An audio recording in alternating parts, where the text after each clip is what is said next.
ഐശ്വര്യ റായ്ക്ക് പിന്നാലെ ഡൽഹി ഹൈക്കോടതിയെ സമീപിച്ച അഭിഷേക് ബച്ചനും സ്വകാര്യത സംരക്ഷിക്കണമെന്നാവശ്യപ്പെട്ടാണ് ഹർജി നൽകിയത്.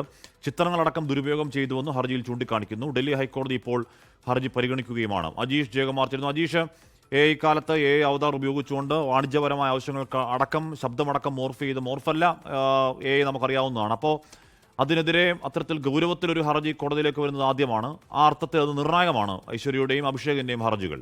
അജീഷ്, ഹാഷ്മി, അങ്ങനെ തന്നെയാണ്. ഇന്നലെയാണ് ഐശ്വര്യ റായിയുടെ ഹർജി ഡൽഹി ഹൈക്കോടതി പരിഗണിച്ചത്. സമാനമായിട്ടുള്ള ഹർജി തന്നെയാണ് ഭർത്താവ് അഭിഷേക് ബച്ചനും ഇന്ന് ഡൽഹി ഹൈക്കോടതി നൽകിയത്. അദ്ദേഹത്തിന്റെ ചിത്രങ്ങളും ഒപ്പം തന്നെ അദ്ദേഹത്തിന്റെ ശബ്ദവും അടക്കം ചില വെബ്സൈറ്റുകൾ വാണിജ്യപരമായിട്ടുള്ള ആവശ്യങ്ങൾക്ക് ഉപയോഗിക്കുന്നുണ്ട്. വെബ്സൈറ്റുകൾ മാത്രമല്ല, യൂട്യൂബ് ചാനലുകളും ചില ഓൺലൈൻ പ്ലാറ്റ്ഫോമുകളും അത്തരത്തിൽ ദുരുപയോഗം ചെയ്യുന്നു എന്നാണ് ഈ ഹർജിയിൽ പറയുന്നത്. ഇത് തടയണമെന്നാവശ്യപ്പെട്ടുകൊണ്ടാണ് ഹർജി നൽകിയത്. ഹർജിയിൽ വാദം കേട്ട കോടതി നിങ്ങൾ ഈ URL അത് നൽകി കഴിഞ്ഞാൽ നടപടിയെടുക്കാമെന്ന് നിർദ്ദേശിക്കുകയും ചെയ്തു.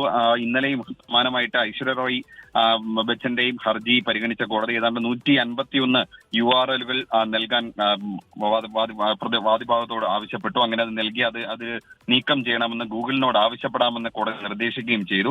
മാത്രമല്ല, നേരത്തെ ഈ അനിൽ കപൂറും സമാനമായിട്ടൊരു ഹർജി മുംബൈ ഹൈക്കോടതിയിൽ നൽകിയിരുന്നു. അതും ഇതേപോലെ തന്നെയായിരുന്നു. ഈ സ്വന്തം ഫോട്ടോകൾ അടക്കം ദുരുപയോഗം ചെയ്തത്, ചിലത് AI ഉപയോഗിച്ചിട്ട് ജനറേറ്റ് ചെയ്ത ഇമേജുകളാണ്. അത്തരത്തിൽ ഈ തെറ്റിദ്ധരിപ്പിക്കുന്ന ഇമേജുകൾ അടക്കം ചിത്രങ്ങളടക്കം നൽകുന്നുവെന്നാണ് ഈ ഹർജിയിൽ പറയുന്നത്. എന്തായാലും അഭിഷേക് ബച്ചന്റെ ഹർജിയിൽ ഇപ്പോൾ വാദം ആദ്യം കേട്ടു. അതിനുശേഷം 2:30 വീണ്ടും വാദം കേൾക്കാനായി വയ്ക്കുകയും ചെയ്തു.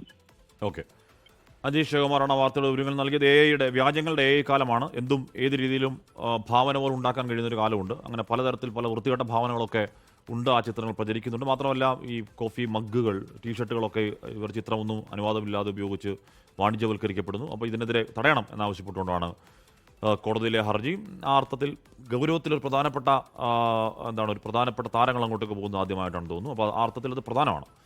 ലോകത്തെവിടെയായാലും ഏത് സമയത്തും 24 വാർത്തകളും ഓഗ്മെന്റഡ് റിയാലിറ്റി പാക്കേജുകളും എക്സ്പ്ലെയിനറുകളും വിശദമായി കാണാൻ ഞങ്ങളുടെ യൂട്യൂബ് ചാനൽ നിങ്ങൾക്ക് സബ്സ്ക്രൈബ് ചെയ്യാം.